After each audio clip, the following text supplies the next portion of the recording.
నేనేమైనా హామీ మర్చిపోతే నన్ను వదిలిపెట్టుకున్న వెంటాడిన ఉగ్ర నరసింహారెడ్డి గారు, గౌరవ కలెక్టర్ గారు తమిన అన్సారియా గారు, గౌరవ చీఫ్ సెక్రటరీ విజయానంద్ గారు, నాకు కుటుంబ సమానమైన పిఎంఎస్ ప్రసాద్ అందరికీ నా హృదయపూర్వక నమస్కారాలు.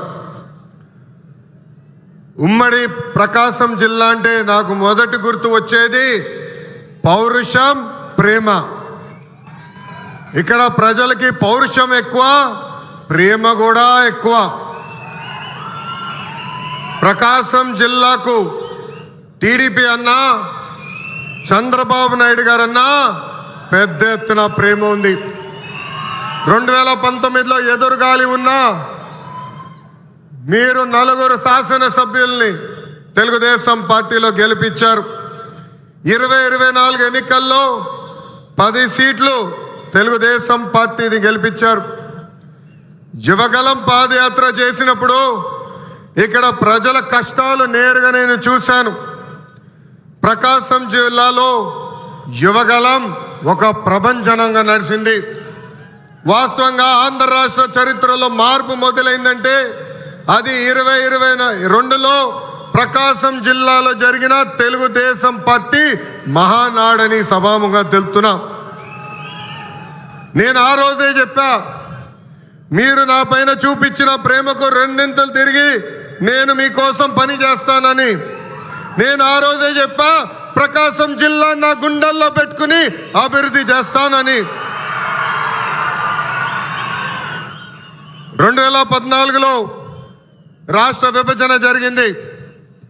కట్టుబట్టలతో మెడబట్టి మన అందరినీ బయటికి గెంటేశారు.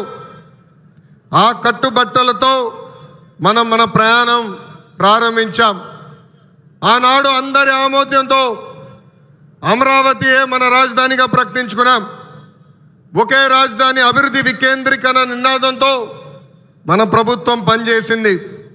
అనంతపురానికి ఆటోమోటివ్ కంపెనీలు తీసుకొచ్చాం.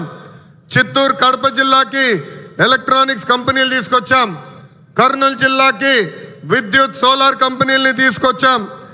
ఇంకో పక్కన ప్రకాశం జిల్లాకి పెద్ద ఎత్తున ఆక్వా రంగాలను ప్రోత్సహించాం.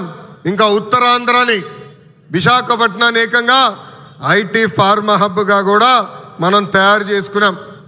ఇంకా 2019 నుంచి 24 వరకు ఏం జరిగిందో నాకన్నా మీకే బాగా తెలుసు. ఆంధ్ర రాష్ట్రంలో ఒక విధ్వంస పాలన నడిచింది.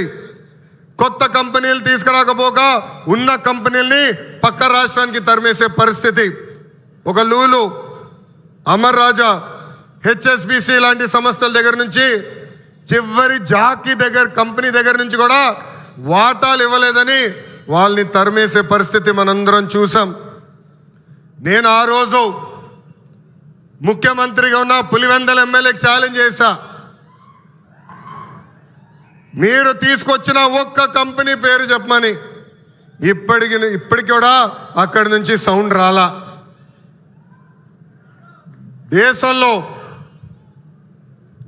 దేశంలో ఎప్పుడు జరిగిన విధంగా నేను పాదయాత్ర చేశా. ఒక మాటలో చెప్పాలంటే యువగలం పాదయాత్ర నాలో మార్పు తీసుకొచ్చింది. గంగాధర్ నెల్లూరు నియోజకవర్గం చిత్తూరు జిల్లాలో ఉంటుంది. ఆ నియోజకవర్గంలో పాదయాత్ర చేస్తున్నప్పుడు ఒకరోజు రాత్రి చివరి గ్రామం అక్కడ నేను నడుస్తున్నప్పుడు ఒక తల్లిని చూసా. రోడ్డు మీద కూర్చుని బోండాలు వేస్తుంది. ఆమెను అడిగా, అమ్మా ఆకలేస్తుంది, నీ పక్కన కూర్చోవచ్చా, నాకు బోండాలు వేస్తాను అడిగా. స్టూల్ లాగేసి కూర్చో బాబాని చెప్పింది. ఆమె మాట్లాడుతూ ఆమెను అడిగా, ప్రభుత్వం నుంచి మీరేం ఆశిస్తున్నారు? ఆమె అప్పుడు చెప్పింది, మద్యంకి మా భర్త బానిసుడయి చనిపోయాడు.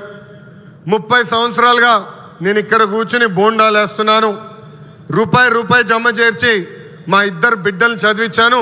ఆ 2 బిడ్డలకి ఉద్యోగాలు కల్పించు బాబు అని ఆనాడు ఆమె కోరింది. ఇప్పుడు కూడా బాగా గుర్తు ఆ కోరిక. ఆ సంఘటన తర్వాత మరుసటి రోజు గౌరవ ముఖ్యమంత్రి చంద్రబాబు నాయుడు గారికి నేను ఫోన్ చేసి, ఎట్టి పరిస్థితుల్లో మేనిఫెస్టోలో మనం ఒక మొదటి హామీ పెట్టాలి. అది 5 సంవత్సరాల్లో 20 లక్షల ఉద్యోగ కల్పనే మన లక్ష్యంగా పెట్టాలని కోరటం జరిగింది. దేశంలో ఏ పార్టీ చేయని సాహసం ఎన్డీఏ ప్రభుత్వం చేసింది. ఆ హామీ ఇచ్చే ముందర నేను అనేక మందితో మాట్లాడా. వాళ్ళందరూ అన్నారు, ఈ హామీ మీరు సాధించగలుగుతారా, చేయగలుగుతారా అని అడిగారు. కానీ వాళ్ళు ఒకటే చెప్పా, నా ధైర్యం ఒకటే, నా బ్రాండ్ ఒకటే. ఆ బ్రాండ్ పేరు 3 అక్షరాల CBN. మొన్న ఢిల్లీలో ఒక ఇంటర్వ్యూకి వెళ్ళా. అక్కడున్న విలేకరు నన్ను అడిగాడు, తెలంగాణకి హైదరాబాద్ ఉంది, తమిళనాడుకి చెన్నై ఉంది, కర్ణాటకకి బెంగళూరు ఉంది, ఆంధ్ర రాష్ట్రానికి ఏముందని అడిగారు.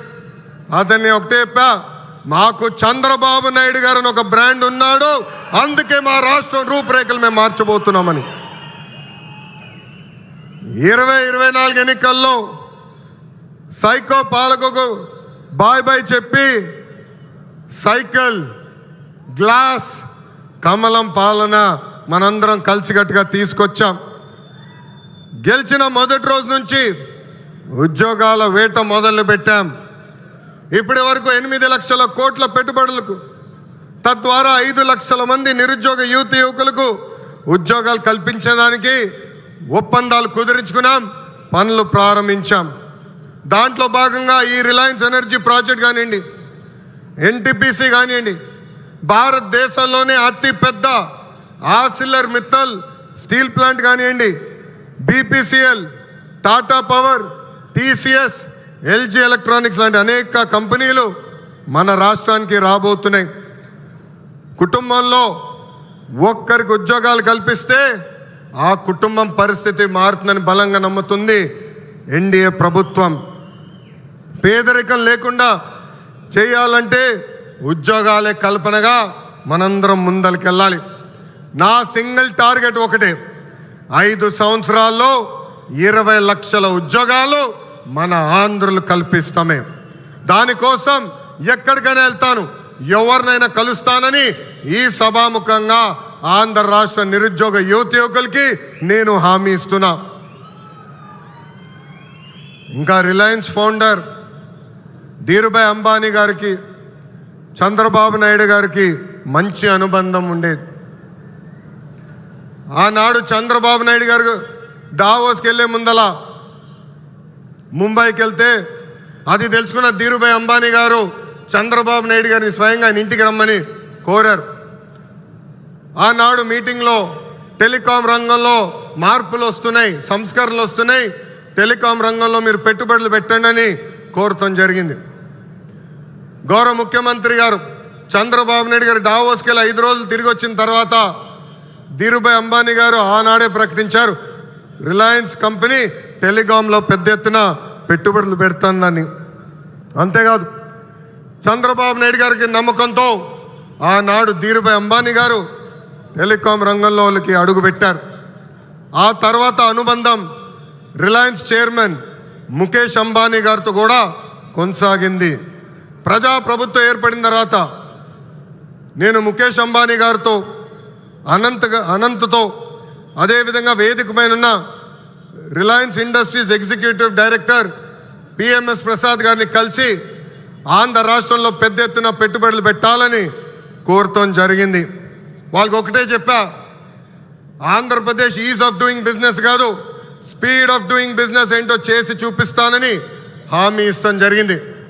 వాళ్ళు నన్ను ఒకటే కోరారు, ఒక పాలసీ తీసుకురండి అని వాళ్ళు కోరితే నేను అనంతకు ఒక ప్రామిస్ చేశా, 21 రోజుల్లో ఇంటిగ్రేటెడ్ క్లీన్ ఎనర్జీ పాలసీ తీసుకొస్తానని చెప్తాం జరిగింది. వేదిక మీద ఉన్న గొట్టుపాటి రవి గారి నాయకత్వంలో విజయానంద్ గారు నేను అందరం కలిసి 30 రోజుల్లో ఈ పాలసీ తీసుకొస్తాం జరిగింది. పాలసీ తీసుకొచ్చిన తర్వాత నేను రవి అన్న కూర్చుని మొదటి 100 ప్లాంట్లు మన ప్రకాశం జిల్లాకి తీసుకురావాలని నిర్ణయిస్తాం జరిగింది. నేను చెప్పానే పాదయాత్ర నాలో చాలా మార్పు తీసుకొచ్చిందని. నా ఇప్పుడు కూడా బాగా గుర్తు, ప్రతిరోజు 15 నుంచి 20 కిలోమీటర్లు నడిచి కరెక్ట్గా 7:30, 8ంటికి నైట్ హాల్ట్కి వెళ్ళిన తర్వాత బూట్లు తీసేసి ఐస్ నీళ్ళలో కాలు పెట్టేవాడు. సరదాగా నాయకులందరం కూర్చుని మాట్లాడుకునేవాళ్ళం. దాంట్లో ఉగ్ర నరసింహారెడ్డి గారు కూడా ఉండేవారు. గంటల తరబడి మాట్లాడుకునేవాళ్ళం. మన ప్రాంతానికి ఏం మార్పు తీసుకురావాలని దానిపైన మేము చర్చించేవాళ్ళం. అప్పుడు ఆనాడే ఉగ్ర నరసింహారెడ్డి గారు నాకు చెప్పారు, మా ప్రాంతంలో వలస